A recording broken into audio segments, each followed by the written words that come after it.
let's talk about autoimmune diseases, and in particular, we're going to talk about multiple sclerosis. So, autoimmune diseases are another one part of this here. So we've got autoimmune diseases, and we need to know the example of multiple sclerosis. So an autoimmune disease is when you lose the ability to distinguish what's yours from what's not yours. So you start to recognize your own cells as being foreign, and that's bad. Yeah, so we get an adaptive immune response against our own self-antigens.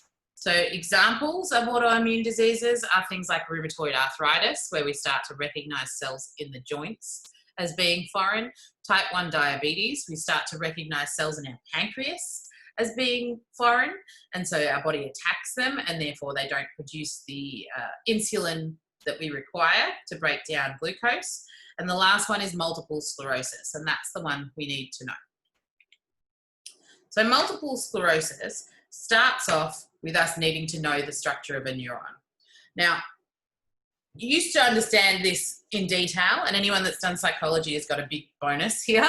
But the biggest thing I want you to focus on is that around the main body or the axon of your neuron is this stuff called myelin. Now, myelin acts to insulate the nerve fiber. And what that means is that transmissions can pass easily.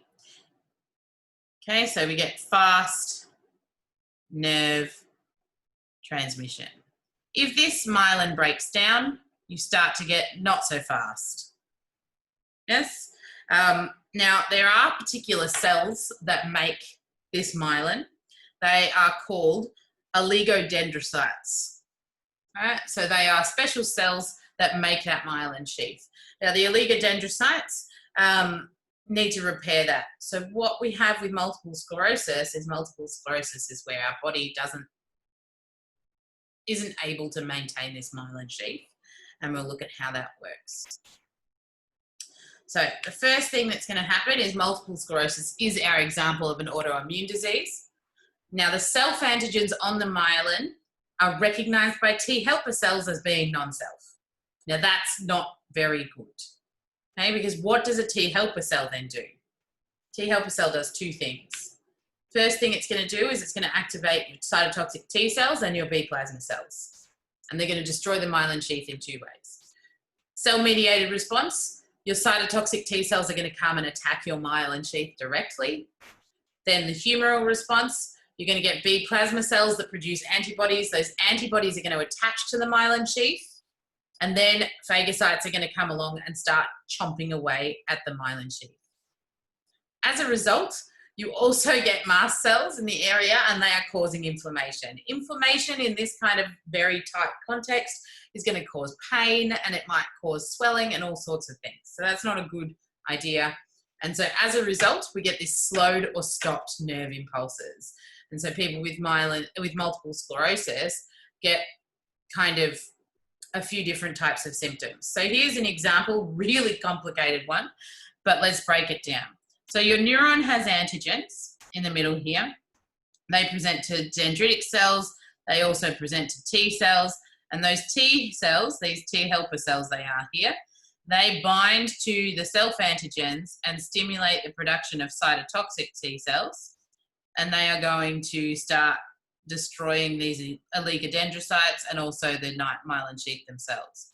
In addition, this T helper cell is going to activate a B cell. It's going to produce antibodies. The antibodies are going to come down, bind to here, and attract the macrophages as well. But that's quite a detailed explanation. Here's another video that I'll put in your YouTube playlist. It's also on the lesson for today. So what are some of the symptoms you get as a result of this damaged myelin sheath over here? This damaged myelin sheath over here, you might get visual problems, you might get double vision, you feel very tired because you can't get messages around your body, you might feel numb because your nerves aren't working, you might get weak because you can't send messages places, you might get a sensitivity to heat, or you might get difficulty balancing. Now the problem with this is we have no cure. We currently have no cure for MS, but we do have treatments like drugs that suppress the inflammatory and the immune response. This is pretty dangerous in some respects if you're taking these drugs, because it means if you get exposed to another illness, you might get sick. So now I want you to go and I want you to fill in the table on page 15 for autoimmune diseases.